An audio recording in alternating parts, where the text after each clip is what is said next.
Hey guys, what's going on? Well, since freaking T and Tiny literally forced us, or said she was going to disband the entire guild to do hard raid today, I've decided to do a guide mainly for the guild members about Xakios. She also told me that it's pronounced like that, so if that's wrong, that is also her fault.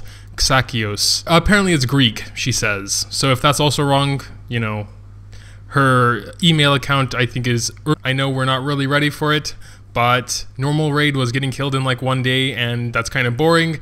Don't really get to experience the guild bosses and everything, so we're trying hard again this week. And yeah, with this boss, all of the strategies sort of focus around one move that he does, and this is this move here, and it's this stomp move. You can actually see it before it happens. He'll stomp one of his feet like 3 times and then go up into the air big and then slam both of his feet down on the ground. And so you have a little bit of time to see there and prepare for what you're going to do. So if you have no plan, what's going to happen is he's going to knock down all your heroes, and then he's probably going to kill your tank, because while your tank is knocked down and he hits your tank with his like manual attack or his normal attack, that does extreme damage when they're knocked down, and in most cases it will just straight out one-shot you. So like I said, there are 3 ways to either avoid this or recover from it. The first way, and the most obvious, and what it kind of tells you when you go into info, is to have a cleanser or a CC remover like Gao, Anat, Refi, whatever. And when you get knocked down, they can use their cleansing and bring everyone back up before he gets another chance to attack. And that's probably going to be your safest bet, honestly. You will take a little bit of damage from the stomp, but probably no one will die until maybe he's like enraged or later on when he gets more attack stacks. But I would assume this is what the general person does. They bring a cleanser like Gao. I think Gao is probably the best one. I haven't experimented with the other cleansers like Refi and Annette, but he always seems to be ready to do it even after the knockdown, so he either doesn't get knocked down himself, or maybe he can even do it while he is CC'd himself. I don't know how it works, but it's just always there and it's reliable. The second strategy is to simply prevent getting knocked down at all, which is what I'm doing here with Frey's shield.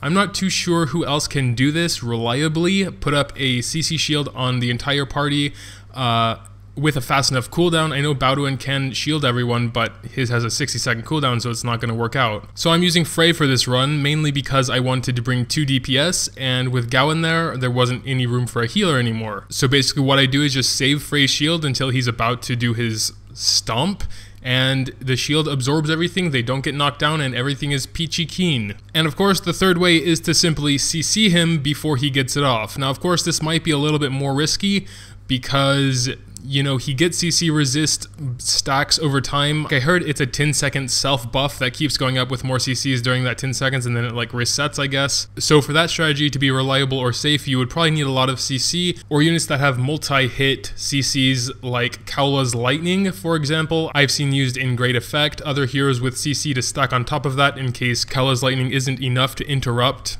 his attack there. This isn't a boss you can or should auto, because you definitely have to watch out for that attack. So you'll basically need a hero specifically to take care of that stomping attack. As far as team comps in general go, you're of course going to want to have a tank. I prefer Claws for his slowdown, and of course he has some CC in there as well, and his physical defense buff, which this boss is doing physical damage, so that would be good to help mitigate some of that damage. He also does have another move where he like throws some breath out, but in my experience that doesn't do very much damage, and it should be mitigated enough with your DPS's lifesteal and your tank's general tankiness, and of course, you know, your healer will be there and she can heal it up. In Frey's case, of course, only the tank probably, but like I said, the lifesteal on your DPS should be enough to heal that, so make sure you have some there. On this run, I brought 2 DPS, Mitra and Gladi, because on one of my earlier runs, I took Cassandra and Gao.